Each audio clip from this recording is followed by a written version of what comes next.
Hi, it's Alaska Granny. Today I wanted to share some prepper food storage tips. These could be for beginners, but even if you've been prepping for a long time, it's always nice to review the tips and tricks and make sure that we all are remembering what we need, and then we can inventory and make sure we're being accountable to ourselves that we really do have the things that we need. If there's one thing that we learned in the last year, it's that emergencies can come on suddenly and they can take over not just your community, your block, your state, but they can go throughout your country and all over the world. It's the first time in most of our lifetimes that we've had a global pandemic. This pandemic has affected not only the food supply chain, it's affected the price of things, it's affected the ability for things to be produced and for people to feel that it's even safe to go out and get those things. And if the pandemic wasn't enough, many states had severe winter storms, power outages. Last summer, there were huge forest fires across the western states. Many towns were completely destroyed by wildfires.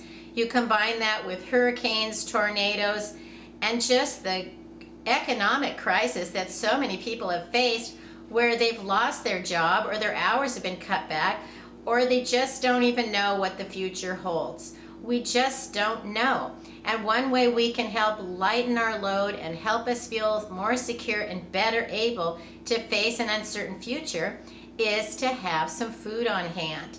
You likely saw on the news the long lines at grocery stores. Even in winter weather, people were lined up for hours trying to get into stores to grab the last bits of whatever was left. If you already have things on hand at home, you don't have to go out in the storm. You don't have to go out if there's a pandemic.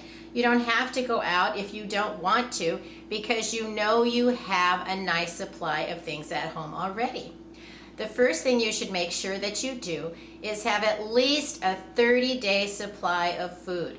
Even FEMA has upped their recommendations from people having 3 days of food to having 14 days of food. So basically the government is even warning you, we can't be there for you, you better provide for yourself. And then if you've looked at the long lines in food banks, they're miles long. There's so many more people that are affected by food shortages, food insecurity, and not having enough money or enough food to eat. You want to avoid having yourself and your family be at the end of one of those long lines of trying to have enough to eat. So what you want to do is get 30 days worth of food and have it in your home. You need to plan it out. 30 days worth of breakfast, 30 days worth of lunch, 30 days worth of dinner, and then some snacks. You can have food for breakfast such as oatmeal, cereal, pancakes, and then make sure that you have the toppings that go with it. Maybe some shelf-stable or powdered milk, pancake syrup. Figure out a few days worth of different breakfast ideas that can live in your pantry. What would I eat for breakfast for 5 days in a row? Make sure you have enough for every day, and then times 6, and then you have 30 days worth of food. Same thing with lunch or dinner. Stock up on canned foods, packaged foods.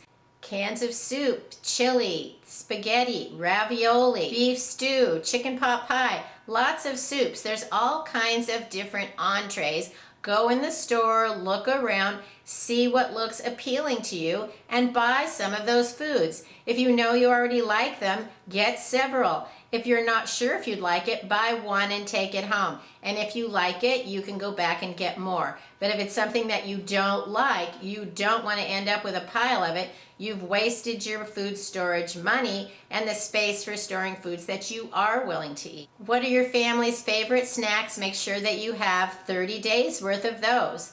Then you want to look over and keep track of how much you actually eat in a day and make sure that you're providing enough food.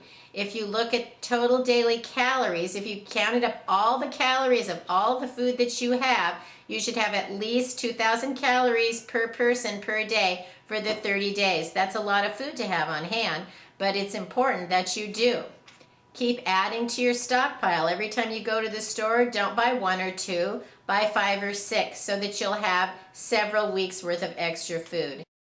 It can be a big outlay of cash at the beginning, but little at a time, build it up until you have a nice stockpile.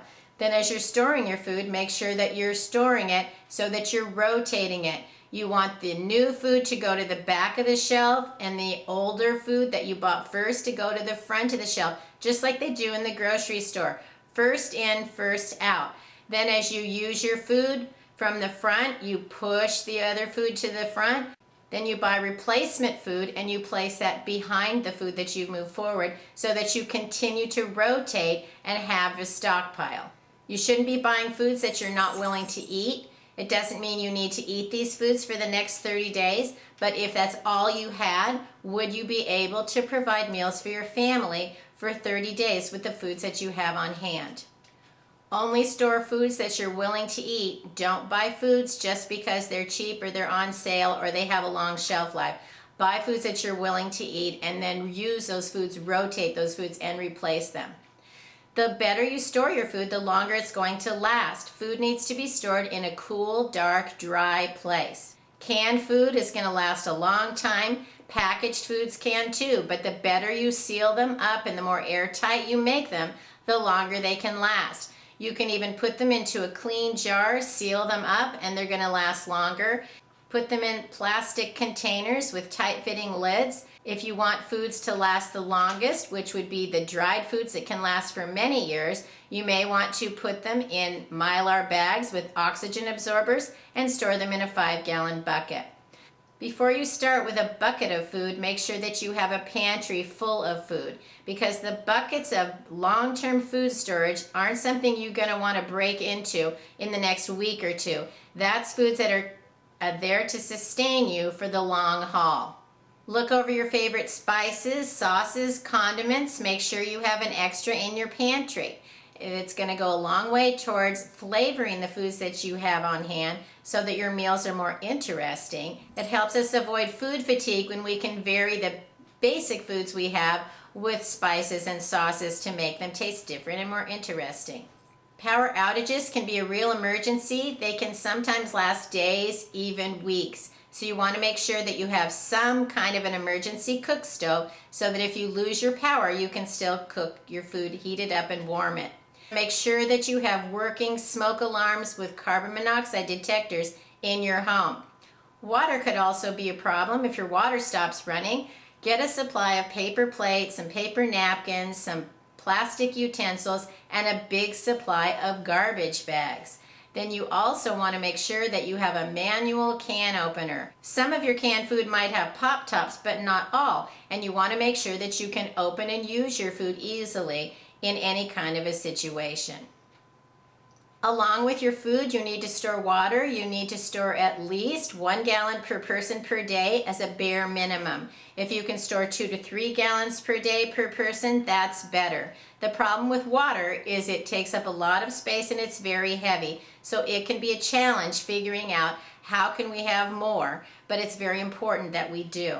Then make sure you have some way that you can filter water, because what if the water coming into your home is contaminated?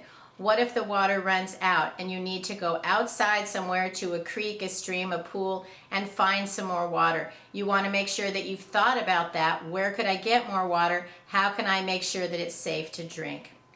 Prepping doesn't have to be complicated, but it certainly does present challenges. But the more challenges we think about and we face ahead of time, the easier our life's going to be when something does come our way. No matter who we are, challenges are going to come to us, so think about it, get prepared, and be ready to make the best of every day. If you enjoyed my video, I hope you'll share it with someone else you think might like it. Please subscribe to the Alaska Granny channel.